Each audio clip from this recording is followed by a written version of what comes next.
Señor, Sua Mãe está viva, las six en el refugio anoche.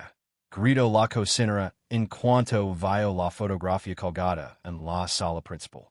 Su voz tembló como si hubiese cargado aquel secreto durante años. El dueño de la casa quedó paralizado, incapaz de procesar lo que acababa de escuchar. La mujer en la foto, la misma que él había dado por muerta desde su infancia.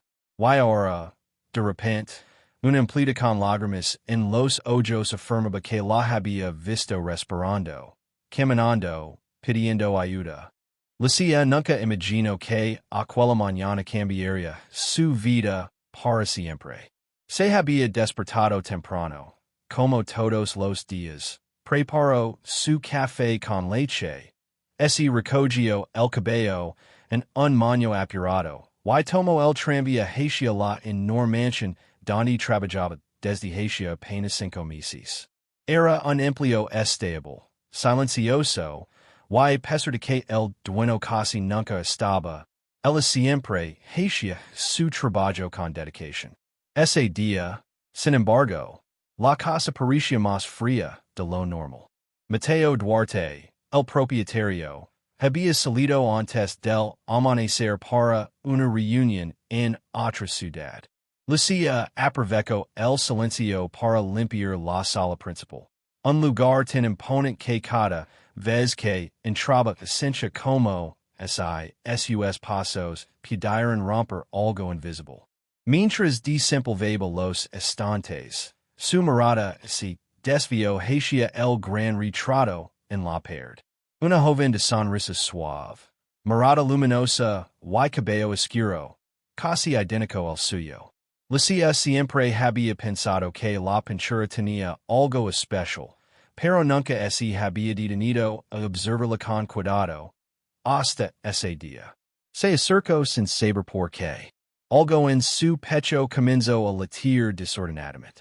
Una punzada de reconocimiento la atravesó como un relámpago. No, no puede ser, murmuró, levando una mano temblorosa a su boca. La forma de los ojos. La cava de la nariz. El lunar junto a la ceja izquierda. Lucia sintió que las piernas le falaban. Era imposible, o al menos debería serlo. Porque esa mujer del retrato era idéntica a la joven que había visto la noche anterior en el refugio donde hacía trabajo voluntario.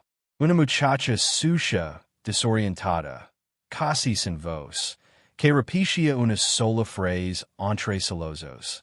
Mi hermano me olvidó. Lucia dio un paso atrás.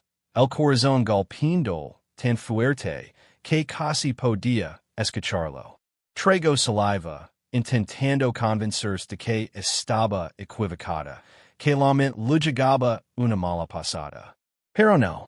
El rostro de la chica del refugio seguía grabado en su memoria como una cicatriz reciente. Y entonces lo entendió. Esa no era una coincidencia. Era una verdad que pedía a gritos ser revelada. Cuando escuchó la puerta principal abrirse, supo que no podía calar. Mateo entró en la mansión con el seno fruncido, agotado por un viaje que no había salido como esperaba. Cerró la puerta con fuerza y dejó las llaves sobre la mesa sin siquiera mirar a su alrededor. Pero cuando alzó la vista, encontró a Lucia en medio de la sala, pálida, respirando como si hubiera corrido kilómetros. Lucia, preguntó desconcertado. ¿Te sientes bien? Ella tragó saliva, aferrando un trapo entre las manos temblorosas. Sabía que no podía dudar, no después de lo que había visto. Señor, susurró al principio, pero su voz se quebró. Señor Mateo, yo six a su hermana noche. Mateo se quedó inmóvil. Como si el tiempo hubiera dejado de moverse. Sus ojos se clavaron en los de ella con una mezcla de sorpresa y un miedo que, lavaba anos escondiendo. Mi hermana esta muerta. Respondió con firmeza, aunque su voz tembló levemente. No, señor, Lucia negó con la cabeza. Yo las 6. En el refugio. Estaba muy débil, confundida, pero repitió su nombre. Dijo que usted la había olvidado. El silencio que siguió era tan denso que parecía aplastar el aire. Mateo retrocedió un paso, como si esas palabras hubieran sido un golpe en el pecho. Dijo que los hombres, y por un instante la imagen fría y distante que siempre mostraba ese derrumbo. Eso es imposible, murmuró frotándose el rostro. Mi hermana desapareció hace 12 años. La policía dijo que, probablemente, no terminó la frase. No podía. Lucia se acercó lentamente al retrato, señalando con el dedo. La mujer que sexy es esta. Exactamente esta. El mismo rostro, los mismos ojos, incluso el lunar. Solo que envejecida, destrozada. Como si hubiera vivido un infierno al que nadie la había ido a buscar. Mateo se quedó mirando el cuadro durante largos segundos. Su respiración se volvió irregular, y un brillo húmedo apareció en sus ojos. ¿Estás segura? Lo juraría por mi vida, señor. Entonces el dio un paso hacia ella, desesperado. ¿Dónde está? ¿Qué dijo? ¿Te canto algo más? Lucia, trágicamente negó. Solo repetía su nombre, y que alguien la había escondido. Mateo sintió que el suelo se lo abría bajo los pies. Su hermana no estaba muerta. Alguien la había ocultado. Y aquel secreto estaba a punto de destrozar todo su mundo. Mateo no podía dejar de caminar de un lado a otro, como un animal acorralado por sus propios recuerdos. Lucia lo observaba en silencio, consciente que cada palabra que había pronunciado acababa de abrir una herida que él creyó cicatrizada hacia años. Lucia dijo finalmente. Necesito que me cuente exactamente lo que viste. Cada detalle. Ella respiró hondo, intentando ordenar lo que había vivido la noche anterior. Yo estaba repartiendo mantas en el refugio. Comenzó.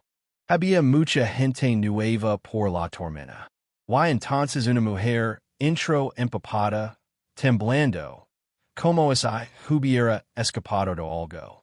Tenía la ropa desgarrada y los ojos perdidos. Mateo cerró los ojos, tratando de exigir calma a un corazón que no obedecía. ¿Y qué hizo? Se arrodilló en el suelo, continuó Lucia. Empezó a llorar, diciendo mi hermano vía a venir por mí. Algunos creyeron que deliraba, pero cuando la miré bien, algo en mí se congeló. Tenía su misma mirada, señor. Mateo apoyó las manos en la mesa para no caer. Recordó el último día que vio a su hermana. La risa dulce, la promesa de que volvería temprano, y luego nada. Silencio. Desaparición. Culpa. ¿Te dijo su nombre? Preguntó él, con la voz rota. Intent preguntar, pero solo repetía que había estado encerrada mucho tiempo. ¿O había alguien con ella? Mateo levantó la cabeza de golpe. ¿Cómo que alguien con ella? Lucia asintió lentamente. Un hombre. Alto. Con una capucha. Se quedó en la puerta unos segundos, como vigilándola. Cuando le pedimos que entrara, salió corriendo. El estómago de Mateo se contrajo con un nudo helado. ¿La siguió? ¿La amenazó? Parecía tan omido, respondió Lucia. Omido de que alguien la viera. Mateo sintió un escalofrío recorrer la espalda. Era como si una sombra del pasado se hubiese reactivado, reclamando algo que él nunca entendió del todo. Licia, su vos es evolvio en susuro. Antes de desaparecer, mi hermana dijo que alguien la vigilaba. Que no quería que yo la encontrara. Licia abrió los ojos, horrorizada. Entonces, señor, no estaba viendo. Estaba atrapada. Y quien la tenía escondida podría estar en ahí afuera buscándola. Mateo tomó su abrigo casi sin pensa. El temblor de sus manos revelaba que ya no podía quedarse quieto en ahí un segundo más. Pero antes de llegar a la puerta, Licia lo detuvo con un gesto firme.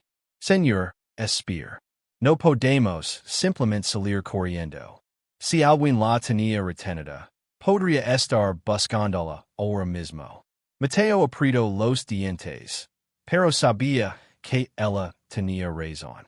El peligro ya no era una idea abstracta. Era real, palpable, como un aliento frío en la nuca. ¿Recuerdas algo más del hombre con capucha? Preguntó él, intentando controlar su ansiedad. Licia cerró los ojos para concentrarse. Tenía la mano vendada. Como si hubiera herido recientemente. Callaba un poco. Pero lo más extraño es que traigo saliva, parecía conocerla. Ella dejó de llorar cuando lo vio. Fue miedo puro, señor. Miedo de alguien cercano. Mateo sintió un escalofrío recorrer la columna. Eso significa que no era un extraño. No, confirmó Licia. Era alguien que estaba acostumbrado a tener control. Mateo se apoyó en el respaldo de un sillón, intentando procesar lo imposible. Durante años, había cargado la culpa de no haberla encontrado. Se convenció de que estaba muerta porque la policía insistió en ello, porque no había pistas, porque todo apuntaba a una fuga desesperada. Pero ahora el rompecabezas adquiría una forma siniestra.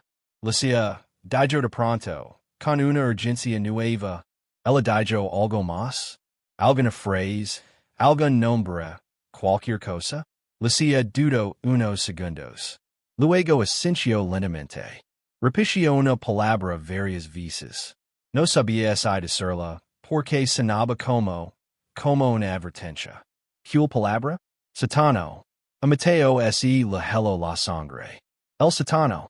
Ese lugar al que su familia tenía prohibido viajar cuando era niño.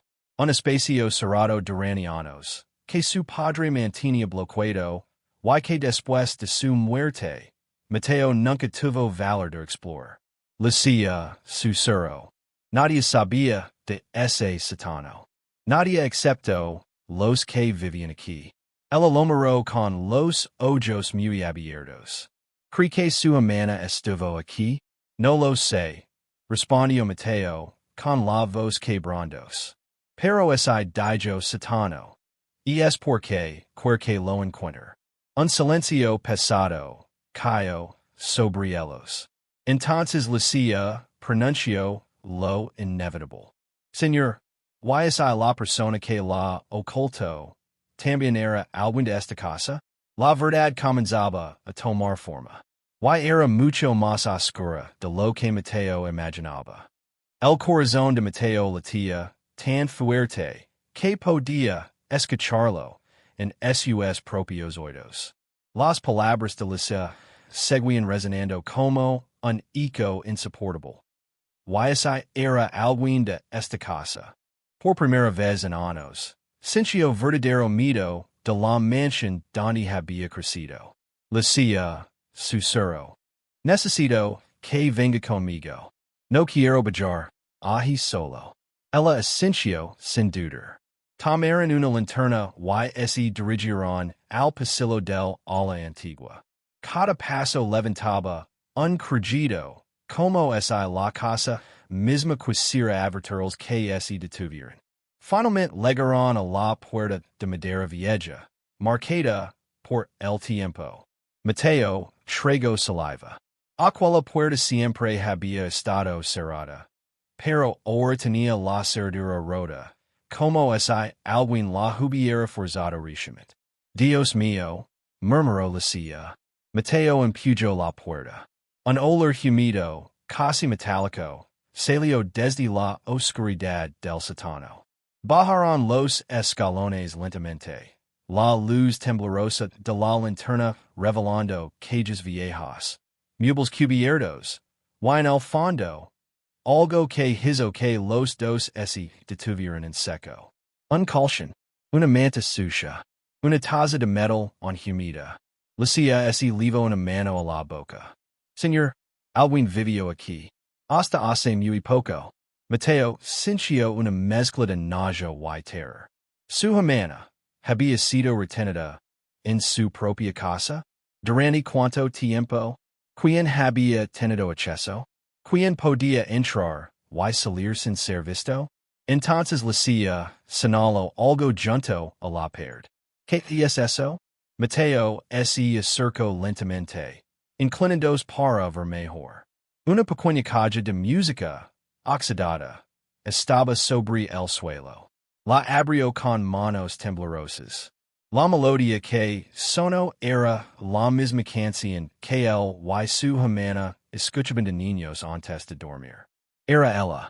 Había estado allí, en su casa, a metros de él. Y nadie le dijo nada. Lucia susurró con la voz quebrada. Esto no lo hizo un desconocido.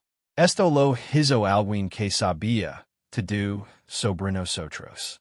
En ese momento, un golpe seco resonó arriba en la planta principal. Ambos se congelaron.